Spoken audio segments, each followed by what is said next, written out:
Recent aviation collisions has scientists asking if planes are trying to mate in the air, while air traffic controllers are arguing that this is further evidence of the urgent need to get rid of female pilots.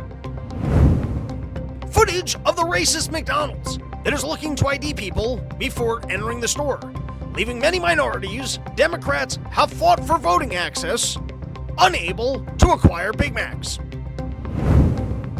Next, why the government officials collecting your data were heavy into butt zapping.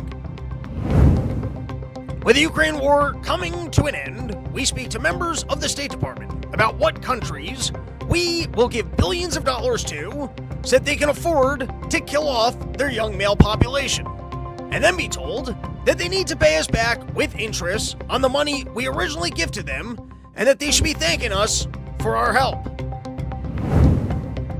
Next, Doge officials are on alert for a new fraud scheme as non-government employees email Musk 5 things they did last week to get on the government payroll, while heads of federal agencies still can't agree on whether employees should be responding to Musk's "What did you do last week?" email, and are considering forming a new federal agency to debate the matter. As to whether that newly formed agency will require status updates remains a question. It's your daily dose of misinformation, pulled from a lightly hemorrhoided asshole. It's today's Run Your Mouth!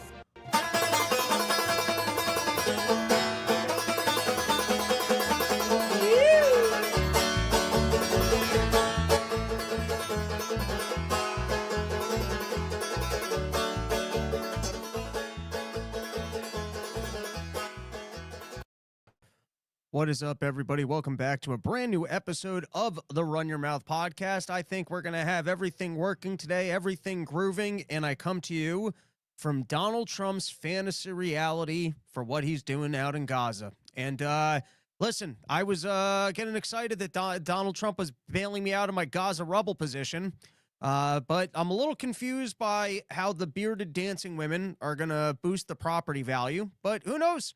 It's 2025. Maybe Donald Trump's pulling a 180 turn on the whole trans thing, or maybe he realizes that since he got rid of all the trans, it's a little bit like when you can only gamble in Las Vegas. Maybe Gaza is going to be the only place once he redoes the entire landscape where you're going to be able to see sexy bearded women like this. So anyways, you know, it's nice to be living in Donald Trump's fantasies and really absorbing everything that goes on behind the curtains. And so let's bring you the latest of what's going on with Donald Trump. Episode brought to you by YOKRATOM.com, home of the $60 a kilo. And let's get into it. And here's what's fun about doing episodes on a more regular basis is you get to shoot from the hip and be completely wrong about everything. But I want to get into this new Ukraine deal, the details of which we still don't have. Once again, that's what's fun about going more regularly. Is you just flush it out of your system, and then you get the information, and then you can go, okay, I had that wrong. But from what I'm seeing, the Ukraine war is coming to an end. Donald Trump is working out a deal where we're getting 50% of any access, anything that country does with their precious minerals in the future. And here's what's some of the oddities about this arrangement. And listen, there's some praiseworthy Trump activities from this past week, and we'll get into that later. Usually we like to start with the good, and then we get into the bad. We're going backwards today. We're starting with the bad, and then we're going with the good. But I guess we you know, we're running a bit of like almost like a Rothschild grift here, where we realized we could just fund the wars and then profit off them no matter who's fighting them. And the nature of this deal is interesting because, like, if you look at what happened with World War I and German war reparations, you know, the Germans had to pay the people that they were fighting in the war. In this case, you know, I guess we didn't have to fight a war with Ukraine, and we were able to fund them to go out and win. And then when they lost, we're still telling them they got to pay us all back. I think that's the way it's going to work. And listen, everyone's going to like us down the line. You know, once the dust settles on all these things, everyone's going to realize that we were the good and nice guy. They're going to realize, you know, that it was all in their favor the entire time. Or more likely, people are going to realize that you got to be the world's biggest idiot if you're going to try and cut any deals with the United States of America, because we are the devil. And in this case, Zelensky is really chief idiot. because in order to try and keep the war going, I think this is what happened. He called up Donald Trump and he said, listen, why don't I offer you our mineral rights? And in exchange for the mineral rights, which are worth a couple $1 trillion, you keep funding us so we can keep fighting Russia. And Donald Trump said, how about you stop fighting Russia and we'll just take those minerals anyways. So listen, the details on this arrangement aren't completely clear. It seems like we are really son of a bitch in this country. It seems like we convinced them to go out, fight a war. They had a lot of people die. We had our own politicians saying, isn't this wonderful that we have other people fighting the Russians instead, that they have to die so we don't have to die? And so we provoke a war. We try and create havoc for Russia and them having to fight. And that scheme usually also doesn't work when you have to put your own money on the line. I think the whole idea of getting your two enemy countries to fight is that they both bleed themselves dry and you just hold on to your resources. I think that doesn't quite work when you're pitching in for it. But we convince these people to go out and fight. And after we convince them that we'll bankroll them, then we go, actually, we weren't gifting you that money. You're going to have to pay that all back to us. And it seems like a pretty nasty arrangement, but perhaps it's good because it lets people know, hey, the United States gravy train is over. And anyone who thinks that they're just going to call us up and look to get in on this gravy train, there ain't no gravy left. We put all the gravy on the turkey. We ate the turkey. And our people are hungry for more turkey, so that's it. No one's getting any gravy anymore. And if you think the United States is going to give you some gravy, guess what? You were warned, because 4 years from now, we might change administrations, and you might have been relying on a gravy train that's no longer coming. So maybe this is good in the long run because it lets people know that the United States gravy train is over and quit relying on United States gravy. So maybe that's good. The cow's been milked dry. And people that are trying to get some more milk out of these udders, they're just saggy udders at this point. Don't be coming to the United States thinking that you're getting a handout of big, juicy udders with fresh, plump milk, because those are dried out, flabby udders. So maybe that's good. Maybe it lets people know, or punishes people, because it's not like Zelensky cut a deal with you and I. It was essentially with the deep state to run into his own pockets, to run back to the Biden family and whatever the hell else was going on.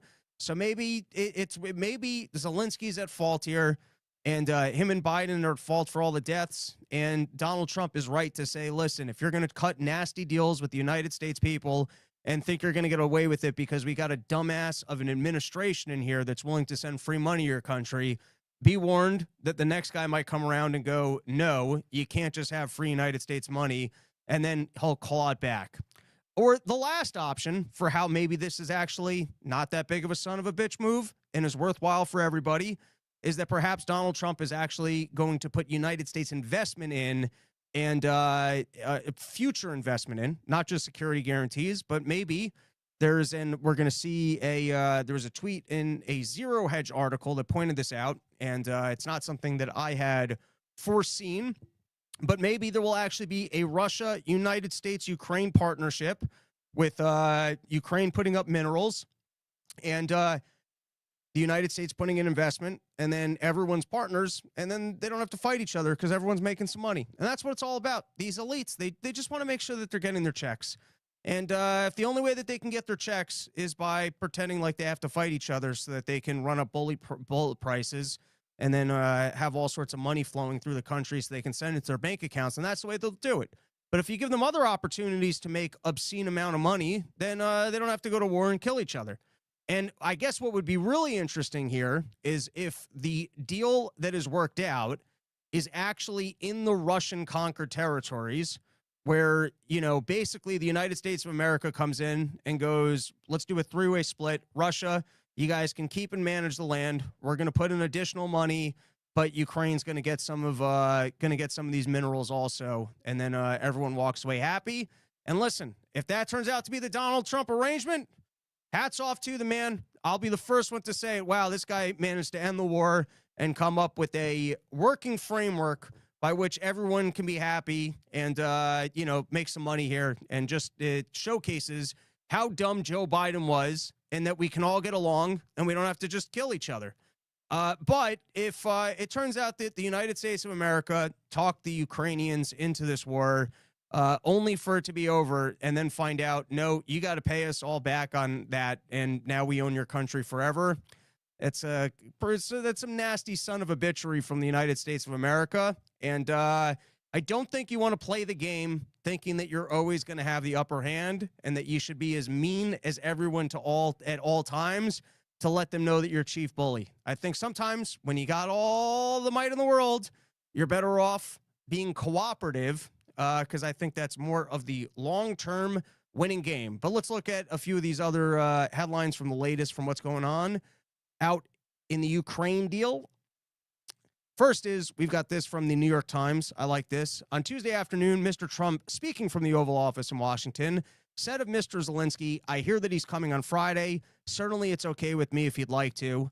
And I love this. "He can parade his sorry ass in here whenever he'd like. I'll welcome him in whenever he wants to come down, get on all fours, kiss the ring, and say that he's the dumbest person that ever lived because he was just a failed comedian who decided to work with Biden. What a bozo. Whenever he wants to parade his sorry candy ass into my office, I welcome him with open arms to bend over so that I can take everything that he's got in his country. Everything that's left, we're taking it. We're America." Said of Mr. Zelensky, "I hear that he's coming on Friday. Certainly it's okay with me if he'd like to, and he would like to sign it together with me, and I understand that's a big deal, very big deal." With all that said, you know, aside from the fact that obviously Joe Biden's the most to blame for this, I hope that we can see some good montages of all the people saying we just need to send Ukraine more money because they're going to win the war. And you think all those people are going to keep their fancy news jobs? You think those people are going to keep all their credibility? I was no different than the COVID lies the entire time of, oh, we just need to slow the curve. If you just stop educating your child, if you just stop seeing your loved ones before they die, you're going to feel better about yourself and your life, and you're actually saving lives by not seeing your aging adult relatives who are on the verge of death anyways. I mean, the harm that these people have caused. And hopefully we'll see some good montages of all these news anchors and all these individuals and your New York Times people who are telling us, oh, you guys are just nasty individuals who want more chaos in the world. You don't care about the sanctity of borders, and you don't understand that Putin's going to take over the entire world. And when we were going, no, let's be pragmatic here. This war is not being won, and people are just losing their lives for absolutely no reason. All those people that sold the thing and kept saying, no, that's Russian propaganda, we can win. Well, we've all seen just how accountable these people are. But who knows? Maybe like Joy Reid, they'll lose their jobs.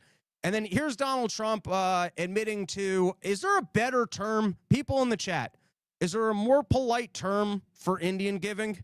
Because like when we were a kid, that was a word you used if you gave something to someone as a gift and then you said, you know what, I kind of want that back. I think even polite parents would say you can't do that. That's Indian giving. And now I understand. And it doesn't even make sense as a term because the Indians haven't done a good job of claiming their land back from the United States of America. I mean, sure, they got some casinos, but, you know, I'm just saying overwhelmingly. I don't know how that term came to be. But people in the chat, is there a more polite term that has come to express that? Because originally I did think, oh, maybe I had it wrong, and the United States had actually loaned this money to Ukraine, and now it's just recalling the loan. But here you've got Donald Trump on it. Hopefully... I like Janker says Irish gift. Are the Irish also known for that? All right, here we go. Donald Trump commenting on it. Oh, and I've yet to display any of the slides, but that's not a problem. They weren't all that involved. Here, you guys can see the last one was from the New York Times. I will show it to you. I don't want anyone to feel like they missed out on slides today. I know you guys come to the Run Your Mouth podcast. And here we've got a video of Donald Trump expressing an Irish gift, and perhaps the sound will work, which I think it will. I think I refigured it out from the last episode, but you guys can tell me in the chat if it's echoing. Roll the clip, producer man. Nobody's ever seen $350 billion. The other thing that we don't like is that Europe has spent $100 billion. We've spent $350 billion. Europe gets their money back because they spent it in the form of a loan, and we just gave them. Whether it's 300 or 350 billion, nobody really knows. They can't even tell me the answer to that, but it means probably more than that. So what we're doing is now we're saying, look, we want to be secured. We want to get that money back. We're helping a country through a very, very big problem, a problem like very few people have had. Shouldn't have had this problem because it shouldn't have happened, but it did happen. So we have to straighten it out. But the American taxpayer now is going to get their money back plus. Mr. President, yesterday with Emmanuel Macron, you said you had spoken to Putin about the idea of peacekeepers in Ukraine, that Putin was fine with it. So there you have it from Donald Trump. We gave him the money. We said this money's yours, and now I'm here, and I'm saying we're taking it back. But this was from Zero Hedge. They retweeted some guy, Brian McDonald. I'm not familiar with him. Putin reveals that Russia and the U.S. could launch joint aluminum mining projects in requiring $15 billion in investment. One of the past problems in Russia-U.S. relations, a lack of deep business ties. Moscow mostly traded with the EU. Now the strategy seems clear, and perhaps this is the pathway forward for what would truly be a win for all parties, is if the Russian-conquered Ukraine territories, I guess, were then developed in a partnership between Russia and the United States of America, with 50% of the United States cut going back to Ukraine. If that's the arrangement, that sounds fair all around. If we are just punishing the Ukrainians for having taken the money from Biden and fighting in a war that we kind of provoked and kind of got them into, and now we're just selling them out to dry and saying ongoing 50% of your development. We're not putting any of the cash in to develop it, but whatever you guys do, we want a 50% check for talking you guys into the war. That sounds punitive and nasty, but perhaps it's a warning sign for all future people. Don't partner with our deep state, or don't partner with our dumber presidents, because new people might come in and say, quit taking taxpayer dollars. This is not what we want it spent on. And so you might have to actually pay it back to the United States. The United States, I don't think it will come back to us. I don't think you and I are going to get a tax rebate on it. But maybe recouping money that was poorly spent from bad administrations is actually good, because it prevents people from taking American money in the future. I think those would be the best arguments for maybe what Donald Trump is doing here. All right, that is it for topic number 1 of today. And once again, let's plug a sponsor, FENIXAMMO.com, the one organization that has all of the bullets that you need so that you can enjoy your firearms, so you can get out, you can target practice. If you're over the age of 21, you're doing things responsibly, and you like to know that you can protect your house, you can protect your family, you can protect your kids, or you can go out and enjoy some target practice, you can enjoy going out and hunting some animals, and you want to do all that while knowing that you're not promoting the deep state that's running around the world, provoking people into wars so that people can die for absolutely no reason, well, then go to FENIXAMMO.com and get yourself a bag of bullets. All right, let's take some comments. Janker, mythical creatures are fair game. Why do you think they're so hard to find? I don't know what maybe there was an earlier comment that gave context to that. DM, I promise you that I'm not a serial killer. Pinky promise. Can I give you some Freedom Convoy paraphernalia I got from attending the protests? I just want to thank you for vaccinating me against stupid. I think you're talking about the, what are you talking about? The trucker protest? And then when I'm in Canada, you're going to give me stuff from the Freedom Convoy? Are you trying to get me in trouble as I recross the border back into America? Is that what you're trying to do? Are you trying to have the Canadians come after me because they go, hey, you're trying to sneak Freedom Convoy paraphernalia out of the country? Moderately amused. The American taxpayer, Trump is referring to the investors in Halliburton. Give me more. I'll hear you out on that one, moderately amused. What do you got about the investors in Halliburton? Matzo balls. Can't wait to see Robbie and Dave in Chicago. Doubt I'll have any good questions. I'm an idiot. Hope my Prosecute Fauci shirt comes in by then. It certainly will. All right, let's take one more comment, and then let's get on with the show. Atlin715 told you I have this handle on lockdown. I don't know what that is. Natalie seems to be informing us that there's no show today, guys. I think she's referring to part of the problem. Laz54, Rob, can I buy you a whiskey when you and Dave come down to San Diego? Perhaps. Natalie, oh, this must be a fake Natalie. People like being fake Natalies in there. All right, Robbie, will you get a White House press pass? I would like to get a White House press pass. I would certainly have fun with a White House press pass. And, I'm part of this new generation of new media that gives somewhat favorable coverage to Donald Trump and is willing to, somewhat kiss his ass some of the time. And, I think I could do a better job than most of the people that are piled into that room. And as I said on another show, I'd like to be the tuna fish sandwich guy and be inside of that small room. that always has tuna fish sandwiches in hands with loud chips in there, getting some good crunches going. But my guess is I will never actually file the paperwork. All right, let's take a look at some other Donald Trump actions this week. And let's start with this one, because Donald Trump, he had some good moves this week, including maybe the Ukraine mineral deal. Once we see all the details, it will turn out to be a win for all parties and keep us out of World War III. We'll see how that plays out. But let's take a look at some of the definite good that Donald Trump's done, starting with this guy. Give me all of them. Look. Yeah. See that? Trump was right about everything. That I like that. Ramping it up from Maga to the exact same style hats, just Trump was right about everything. I don't mind that one bit. All right, and then here is the next move, which is selling off green cards, which if this makes a nice slice out of the debt, if we actually start selling off green cards $5 million a piece, you get really wealthy individuals that want to come to the United States of America, spend more of their money here. I mean, that's not necessarily a win for me if all of the real estate starts getting eaten up by very wealthy people from other countries, but I feel like there'd be a trickle-down effect, and we got to do something to start taking some slice out of the deficit.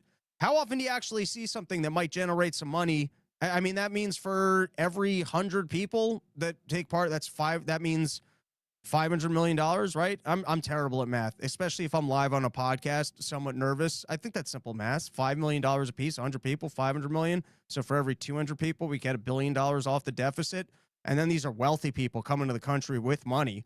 I mean, if people from other countries who are that rich, they got $500 million to spend on a green card can come over here, let's bring them in. I mean, this one sounds like a winning policy. And assuming that it doesn't just get spent like the Social Security money, where it's actually just going to get, put into a thing and then spent, and we're going to pretend like we're saving it. I mean, if we actually can start coming up with some mechanisms to take a slice out of the deficit and start cutting down on what we've got $1 trillion of interest on now, I mean, that sounds like a win to me. But let's roll the tape because this actually seems like a decent play. We're going to be doing something else that's going to be very, very good. We're going to be selling a gold card. You have a green card. This is a gold card. We're going to be putting a price on that card of about $5 million, and that's going to give you green card privileges plus. It's going to be a route to citizenship, and wealthy people will be coming into our country by buying this card. They'll be wealthy, and they'll be successful, and they'll be spending a lot of money and paying a lot of taxes and employing a lot of people. And we think it's going to be extremely successful. Never been done before or anything like this, but it's something that we're going to be putting out over the next, would you say 2 weeks, Howard? Do you want to say a couple of words about it? Sure. Mr. President, are there Wait a any minute, hold on. requirements for that Hang on a gold sec. card? Do you have to invest a certain amount of money in this country in order to qualify for that gold card? Yeah, exactly. So Go the ahead. EB-5 program was really, you lend some money, but it was full of nonsense, make-believe, and fraud, and it was a way to get a green card that was low priced. So the president said, rather than having this sort of ridiculous EB-5 program, we're going to end the EB-5 program. We're going to replace it with the Trump Gold Card, which is really a green card gold. So they'll be able to pay $5 million to the U.S. government. They'll have to go through vetting, of course. We're going to There you go. Raising the price of entry into the country from a fake investment of $1 million to you can just outright buy a green card if you got $5 million cash. All right, and now we've got promises. FBI looking into Comey's off-the-books honeypot operation targeting 2016 Trump campaign. This is from the Washington Times. And apparently, amidst all of the shenanigans that the FBI was doing to undermine Donald Trump at the beginning of his first presidential run, was with the Crossfire Hurricane, with 2 years of news about how he's a Russian asset, and how he's actually a deep Russian spy and totally undermining the first 2 years of his administration. Well, amidst all of that nonsense that was going on, it seems like Kash Patel and Dan Bongino are actually going after some of the individuals that orchestrated that nonsense. And apparently, this was a storyline that I hadn't heard about until now, was Comey was running a honeypot operation. He went into the FBI one day and he asked, who is the prettiest looking FBI agents that I have here that have the finest urine that Donald Trump might want on him. And they're like, that will never work. He only likes the Russian urine. But here's what's most interesting is that, firstly, I mean, that sounds like an actual crime. So you're the FBI, and you're going to find women. They're going to put the president into a compromising position. And then to do what? You want to be able to own and blackmail the president? And if it's part of our government operations that we do actually run honeypot operations, and this doesn't even sound like it was off the books. This doesn't even sound like it was the January 6th thing where they had informants. How does that work? Do you think they hired some hookers who were supposed to be FBI informants? It seems to me like this is starting to unearth some real of the nasty, dirty of government.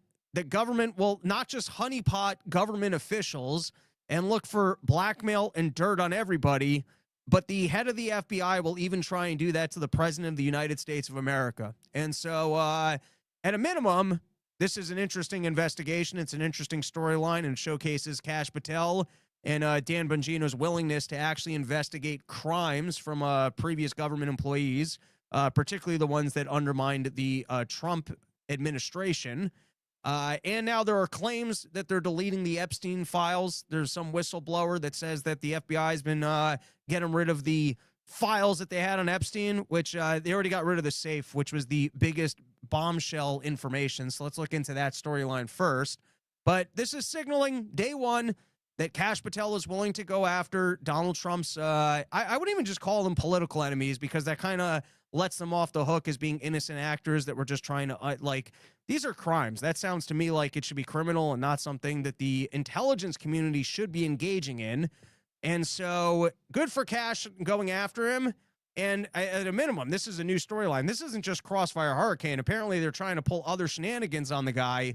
And so let's go after it. All right. And then last, good Donald Trump move from last week. And this was RFK Jr. tweeted this out. Thank you at POTUS for your steadfast leadership in issuing an executive order that mandates clear, accurate, and actionable healthcare pricing. This executive order will empower patients with the knowledge they need to make informed health decisions. At blah, blah, blah, gov, we are fulfilling our promise of radical transparency in healthcare. And, you know, even a restaurant bill that you don't have to pay till after you eat, at least you know what it's going to cost you beforehand. There's nothing more annoying than going to these doctor offices and having absolutely no idea what you're going to be charged, or no concept for how you can figure out who's charging more or less for the exact same thing. And then there's no reason for these doctors to compete in any capacity, because once you're there, you're stuck being there, and you're just stuck with whatever their pricing is going to be. So transparent pricing seems like the route or level one for how to actually bring down what we're all spending in terms of our healthcare, is just people having to actually publish their pricing. And so in terms of just win for the American people, good move by Donald Trump, good common sense, a law that says that the doctors have to actually tell us what things cost. That seems to make sense to me. And here's a video of Donald Trump doing that thing that I love, where they bring over the bill like it's a bottle of wine. They explain to him what it is. And let's play the tape. We have an executive order for your attention. In 2019, during your previous administration, you imposed price transparency requirements on the healthcare industry. This was a significant driver in lowering the costs of healthcare during your first administration. Those requirements were largely reversed by the Biden administration. Now we're reinstating. Or terminated, right? Terminated. Which, by the way, did Biden ever answer for that one? For all the talk of making healthcare more affordable, did Biden ever answer for why reversing Donald Trump's transparency and prices would be better for American consumers? Steven, I see you there. We'll get running in a second. We're strengthening them. The idea is to make price transparency a key aspect of healthcare policy in America. It's one of the biggest things that can happen to reducing cost in healthcare. It takes a little while to kick in, but Biden ended it immediately upon coming in, which was a terrible travesty, in my opinion, and we're going to start it up, and we've actually made it even stronger. Yes, sir. By a couple of major factors, right? Anybody have any question on price transparency? It allows people to go out and negotiate and price, and you're not allowed to even talk about it when you go into a hospital or see it. So firstly, of course, no questions. I also do love the idea of someone showing up to an ER with bullet holes and being like, $20,000? Fuck that. Take me to the other hospital. I don't know why I turned to black, but in my head, that bit is, it's like Chris Rock when he's at the restaurant. He goes, well, how much for a pickle? How much for just a pickle? How much for just the straw? And I love the thought of that, of being in the emergency room, bleeding out and going, I ain't paying no $50,000 for some stitches. Bring me to the other hospital. All right. Couple other quickies. NSA investigates secret sex chats under guise of DEI and internal agency message board. And all right, listen, I'm going to defend the trannies on this one.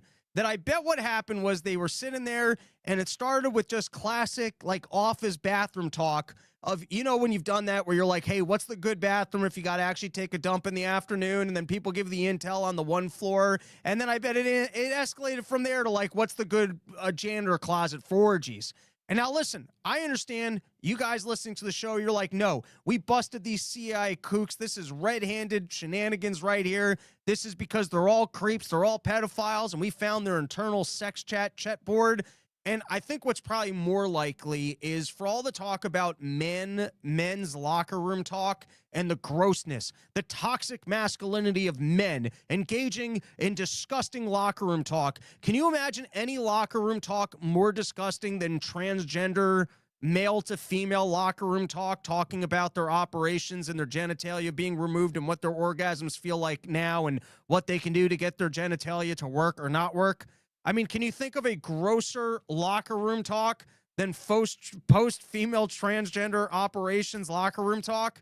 I don't think that's got to be like, and then for all this nonsense that we've had to hear our entire lives about toxic masculinity and what men bring to the workplace, people are just people. Let me tell you, I once worked on an office team that was mostly females and a gay guy, and the shit that they said was not appropriate work. I would sit there like, as the straight white man, being like, I don't think I'm allowed to comment on any of this because otherwise I'm going to get sent to HR. And that's the way everyone operates because people are people. And, you know, they try to pretend like it's just the gross white men that bring this to the workplace. And then, you know, you try and hire a bunch of transgender people and they start turning glory holes in the locker room. I'm sorry, in the office space. And this was from Twitter Gronk. I was trying to figure out what the worst of the conversation was. Graphic pro-surgery commentary. Like I said, the worst version of locker room talk. A discussion thread allegedly featured an employee detailing their gender reassignment surgery, including post-operative sensations and sexual experiences, in a way that described as pornographic by a whistleblower. This wasn't framed as professional or educational exchange, but rather as a provocative, boundary-pushing conversation that invited equally explicit responses from others. All right, and then last segment, and then we're going to get to Mr. Steven. Real quick, judge overturns refugee orders. A federal judge in Seattle ordered the Trump administration to restart the refugee administration program. This comes after they've said that money that was being held up for AID could not be held up by AID. I have mixed feelings about this, about federal judges in random liberal areas that were appointed by Joe Biden, whether or not they should be able to tell the, like, I mean, the president, I guess, shouldn't have unlimited authority. And at some point, if courts say what you're doing is illegal, I mean, that's what happened to Joe Biden when he told landlords that they couldn't kick tenants out of their homes during COVID. And so it's also what happened when he said, hey, anyone who will vote for me, I'll pay off your student debt. So presidents certainly engage in illegal activities that the courts need to step in and go, hey, that's illegal. But then there's also things that would appear to me to be more in what should be in the political of the will of the people. And then random judges from single, more liberal states that voted for the other party and were appointed by the other party, then saying what the president is doing is illegal. It seems like a larger Supreme Court type of a more national committee of judges should be making these decisions than singular judges that are clearly representing a different voting demographic. All right, and then new segment of the show brought to you by sheathunderwear.com, only place in the entire world you can get the most comfortable underwear that's ever graced the balls of man. Promo code RYM for 20% off. And then also, while we're doing quick plugs, Porch Store, you know, hit me up with them porches. robsnewsroom@gmail.com. Soon enough, I will take all the Adderall and I will make all those executive decisions. At the moment, every time I look at my map and every time I think about that, it's just like there's too many thoughts rolling in my head. And then at some point, you just got to realize you're not going to get perfect routing. You're not going to get a perfect flight. There's no perfect. You just got to start making some decisions. But I'm not there yet, and I haven't taken enough Adderall to pull the trigger. But in the meantime, if you haven't yet submitted your porch, I'm starting to make those decisions. robsnewsroom@gmail.com. All right, some quick rich headlines, and then we're going to bring on Steven the Wonderboy non-scientist. This is from Brian Stelter, CNN anchor at Jake Trapper, and Axios correspondent Alex Thomper, co-authoring book about Biden, Original Sin, President Biden's Decline. It's a cover-up, and his disastrous choice to run again is coming out on May 20th. Guys, how many times have I said this before? We're even more upset than you are. The second something gets found out, they turn around and they go, you think you're upset. We're even more upset. Remember, they are just as concerned. Like, for example, why don't they write a book about, they can write books about Russiagate. They can write books about COVID. They can write books about selling the Ukraine war. We're just as upset at you guys that we spend all that money having all these people. We're just as upset about ignoring people crossing over the border and how many people died of fentanyl. You know what? I'm going to write the book that will get well paid for and be researched by other people and slamp my name on it, because I'm even more upset about all the fentanyl deaths that we didn't report on while Joe Biden was in office. Hey, remember how I kept telling you guys that Joe Biden is completely fine and it's misinformation if you question whether or not he's okay? And we didn't pay you any of those news footage of him shitting his pants in front of the Pope, tripping, falling, and and him walking off the wrong side of the stage. I mean, they knew the entire time that this guy had dementia, and they were selling the American people on that he didn't. And then once the storyline became so apparent, like the COVID stuff, that it ruined all their jobs because it's completely obvious that they're lying to us, then they turn around and write the book of, we're just as upset as you are. In fact, we're even more upset, so we're going to write a book about how upset we are about this. You might as well write the book, Being Full of Shit Sells Well. Here's why we sold our souls and did what we did. I mean, it's the best way to say it. That's rich. For anyone in the mainstream media to now be putting out a book about how they're upset that the Biden family and the United States government lied to them and pretended like the president didn't have dementia, are you guys totally incapable of doing any investigative journalism in any capacity, that you couldn't watch any of the times that he was on camera and gone, hey, it doesn't look like this guy's a coherent human being? All right, here's another one. This is from the House Judiciary GOP. Apparently, new disclosure reveals that the Biden IRS leaked taxpayer information of over 405,000 Americans, including President Trump's. The IRS admission confirms the committee's suspicion and recent reports that show the scope of the leak was much broader than what the Biden administration IRS initially led the public to believe. In May 2024, the IRS spokesman stated that more than 70,000 taxpayers were affected. We found out that it's actually over 405,000 taxpayers. This is a massive scandal, and this comes after all those Doge complaints about data. We can't possibly let anyone see the data. And then there you have it. How good is government with the data?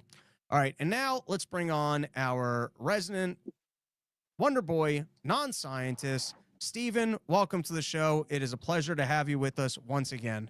Yeah, thanks for having me. Good seeing you. Coming out of Southern Orange County, California. Loving life, doing well, and ready to take this final victory lap.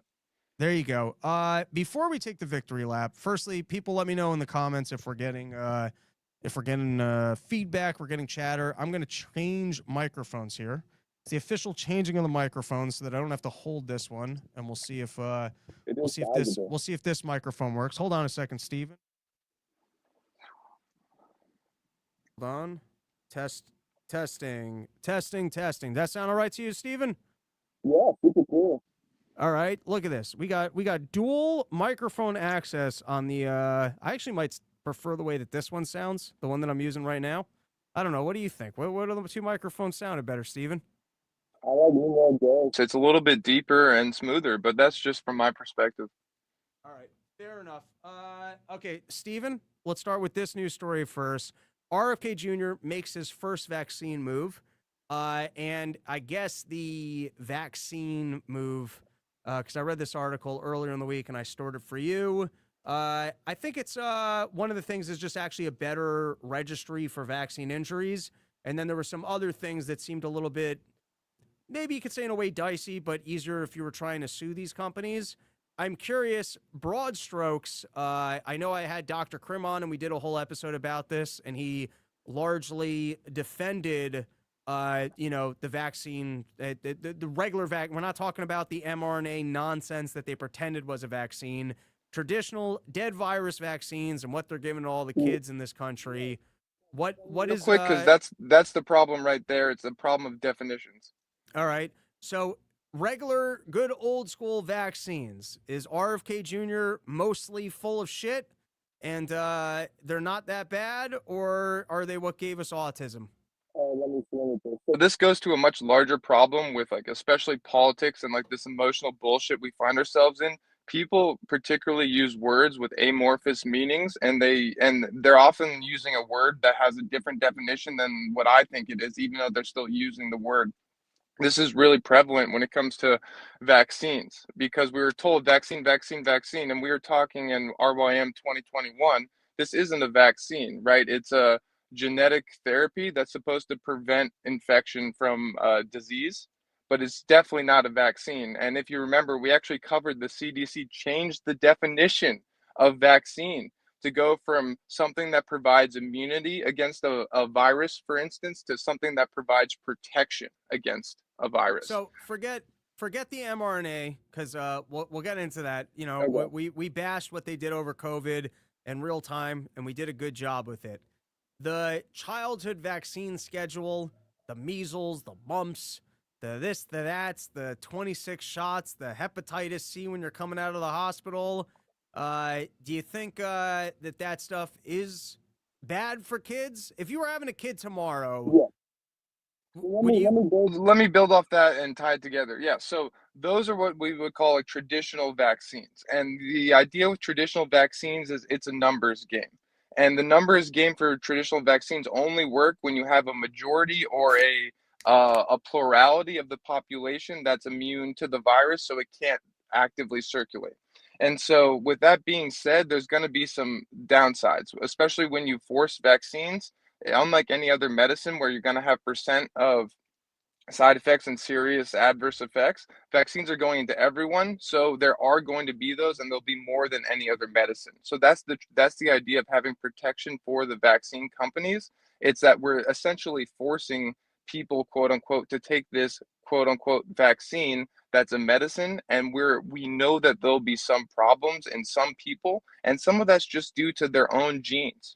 We can't control for that as scientists, so there needs to be some protection there for these vaccines in order to have the whole idea of the vaccine work, because the spotty coverage and everyone choosing if they want this vaccine or that vaccine, that might be okay for 10 or 20 years, but down the line that's going to cause problems where we're going to have to overcorrect and make sure everyone gets every vaccine again. So So shouldn't you go the other way though, and at least create some sort of an insurance fund for the people that do get vaccine injured? If we're saying that I it's heard your idea, it's brilliant. okay, but you think that there might, or if you were calling the shots, you would say that it's dangerous to start removing uh, most of the vaccines that we're giving to kids, because it's beneficial to have robust like immunity within society from some of these old diseases. When we're talking about immunity, we're not talking about me and you, Rob. We're talking about populations. We're talking Right. about hundreds of thousands of people that live in a state or millions that live in a city. And so that's where the definition, and that's why it's also important to kind of think a little bit differently and go back and forth.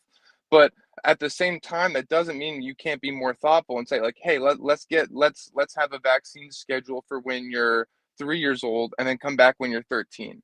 But Right. but the problem with that, and this is where probably Dr. Krim can speak more than me. I'm a scientist. When I grow shit in the lab, it's there on Monday when I come in, and I control it.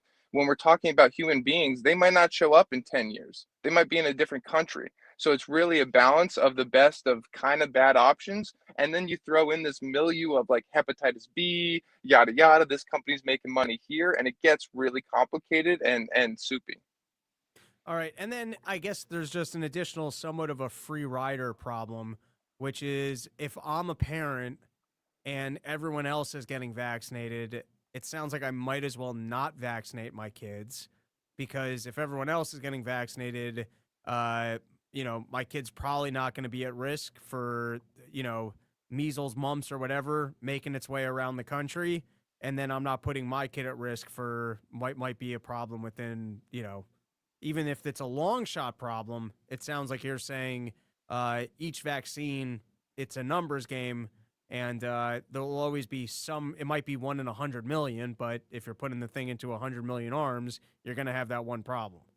Right, it's kind of nefarious because it's not really about vaccinating your kid. It's really, again, about the population, which sounds like fucking bullshit. But we don't see viruses go in and out of kids, right? So that's just the game that we have to play, because we can't tell the future. But it's definitely not perfect. And like you're saying, I hate to say broken eggs theory, but it's kind of like it is a little bit of broken eggs theory. All right. Now, I got to be honest, Steven, I don't like science. It's not a topic that I like. I respect folks such as yourself that enjoyed the chemistry, that enjoyed the biology.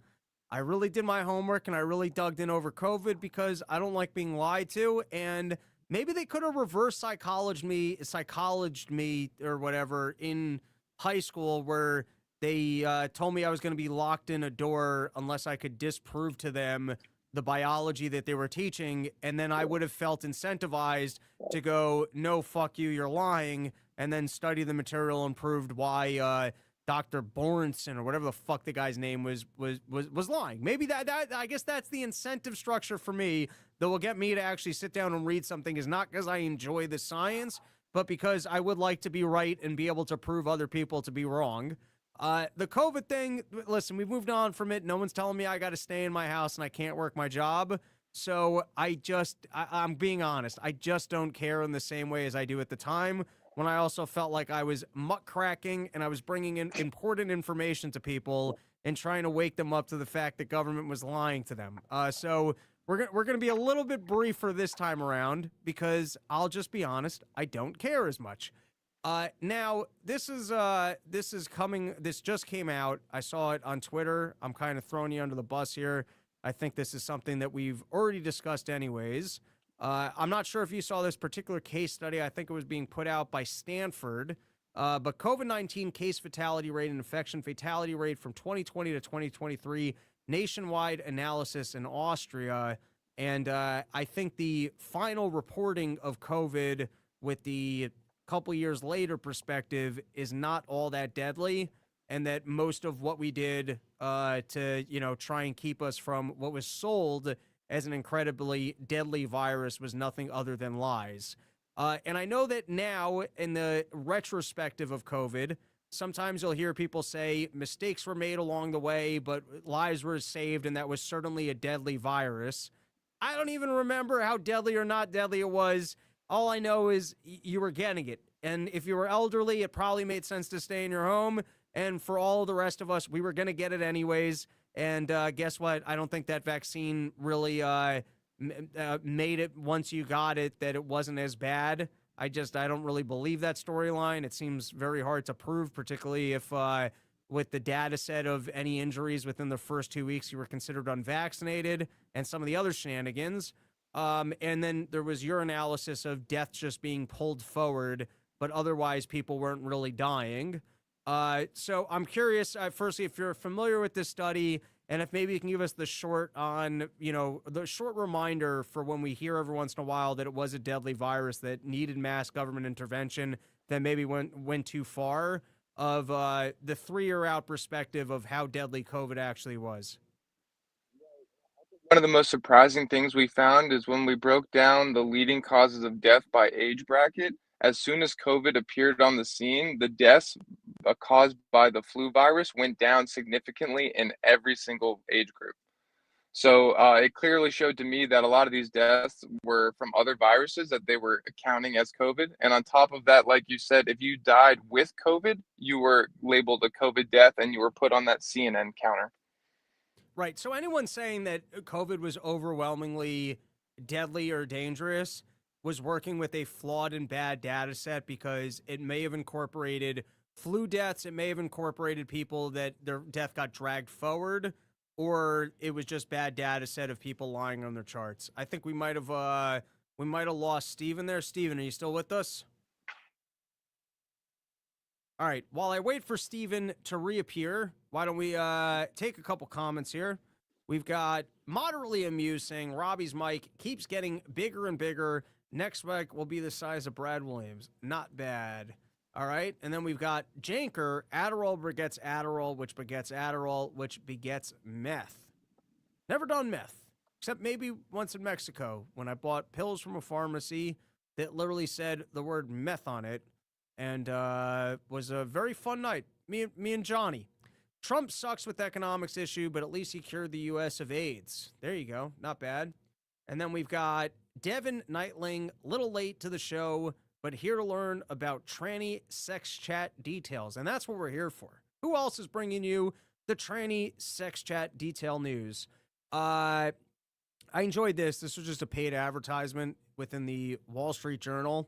And it was from Wegov, which makes Ozempic, letting you know that if you found cheaper options for your semaglutide, don't take it because you don't actually know what's in it. And I just thought that this was such an FDA appeal to authority of letting you know, hey, we're in the business of having bribed the FDA for our product to be approved.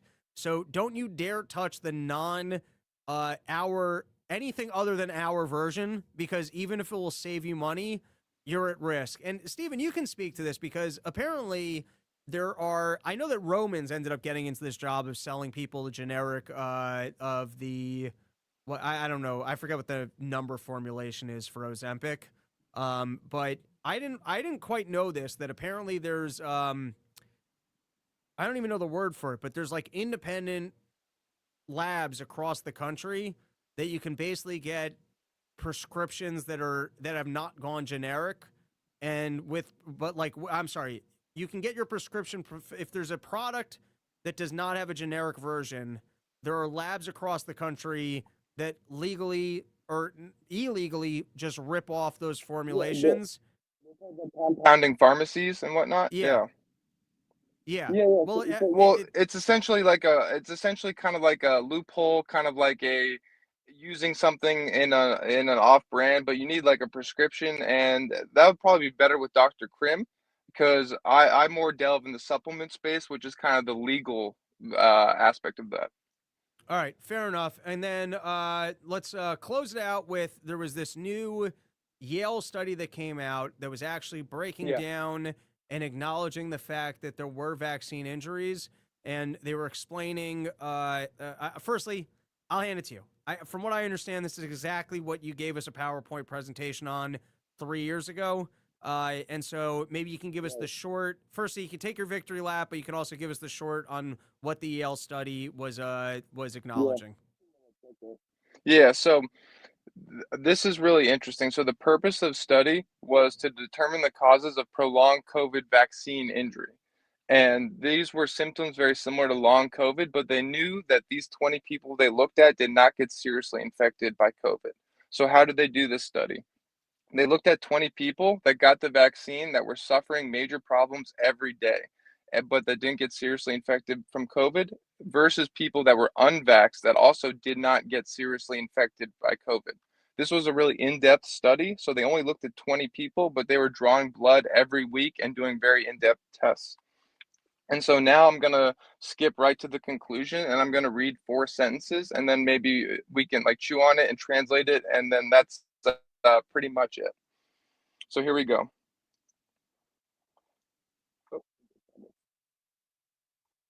Circulating spike antigen has been detected in mRNA vaccine recipients without a prior history of viral infection within an average of 5 days after the first injection, and becomes undetectable by day 14. So usually when you get the Pfizer vaccine, the COVID antigen is going to genetically force your cells to make the COVID protein for up to 14 days. You'll create immunity, it will go away, you'll be healthy. By contrast, in our study, significantly elevated levels of circulating spike were observed in a subset of post-vaccine syndrome participants, both in the infection naive and infection positive groups, up to 709 days later and counting. So what this says, what this study essentially shows by really exquisite experiments, is that the cause of COVID vaccine symptoms and problems, particularly up to years later that they're still suffering from, is actually caused by that spike protein from the vaccine that they injected.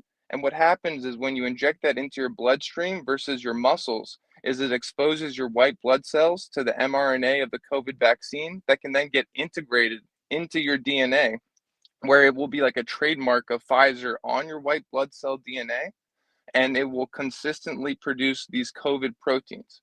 So again, in summary, So it's the like you have vaccine long was COVID and it's being yeah, manufactured by the vaccine. in your cells, and you cannot get rid of it because the traditional way is you go from DNA that's hidden inside your cells. The DNA is your loosh. The DNA is literally your fucking soul. And then what happens is it will shoot out RNA into your cell, and then your cell reads the RNA and does stuff with it. The COVID vaccine injected RNA into your body, and some of your cells took it and then turned it into DNA, where now it sits forever hidden in the little compartment. And this is all a function of using this new RNA technology as a vaccine when it's not supposed to be. In fact, mRNA technology, when it comes to humans, is actually a gain of function technology where it gives the human cells an extra function. In this case, Pfizer mRNA has given these recipients of post-vaccine syndrome a gain of function that gives them a disease for the rest of their life because it's in their own cells now. And how widespread is that?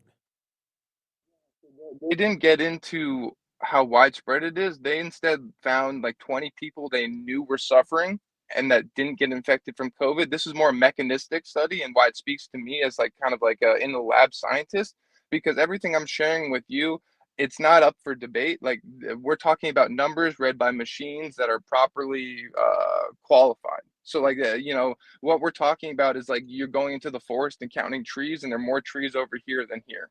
And Got it. so that's why this is such a powerful study. All right. So before I let you go, why don't you let the people, the good folks, know about CellShotNutrition? I love the long shot. I pack it on the road. It saves me the hassle of trying to track down energy drinks. Saves me the sugar of a Red Bull and the chaos of a Reign. I still like a Reign every once in a while, but the long shots are excellent. I keep them in the car. I keep them. I got a little baggie. I throw them in on the road. And honestly, it's a great alternative. I'm drinking coffee in the morning and the afternoon, but nighttime I switch over to the energy drinks, and these are as convenient as they come. So why don't you tell us what you're up to? Hell yeah, man. That really means a lot. It's really cool. It's nice that after 2.5 years, we kind of pushed the energy shot game forward a little bit. I see other companies trying to copy some of the things that we're doing, which is really neat. We're having really good success with our grape long shot. Again, the only shot that's 100% naturally found ingredients. We're cooking up a berry lemon flavor that's going to have 2.5 times the caffeine. So it's going to hit more like that Reigns you guys like. We're also, our women's oil wrestling sponsorship is growing. They're actually on Amazon and Roku now. And I've actually facilitated not hooking up, but linking up with these ladies and other influencers. So now on CellShotNutrition, we're going to be selling limited edition posters of Lisa Diamond and Cat 5. You just brought the classiness of everything you're doing. Like you're like, hey, I'm the best on this. I know all this science. I got this product, and I'm involved in ladies oil wrestling. And you can have posters of the women. Because I used to do a lot of image analysis with cells and stuff, so I'm using that same technology, but I'm doing it on the pictures that these women, and I make their skin glow. It sounds perfectly normal. Dude, it's hot. I'll send you some pictures, bro. And then basically I get 2/3 of the margins, and they get 1/3, and I have them sign all the posters. It's cool, man. We'll figure it out. Yeah, so we're always moving. You got a good grip going with these oiled up women wrestlers. You know what? That's the market no one else was seizing. Steven, always a pleasure. Hope to see you when I'm out in San Diego, which I think is in May, and perhaps some other porch tour dates. And that is it for now. Thank you, my friend. Okay. Later, guys. All right, peace. See ya. That is our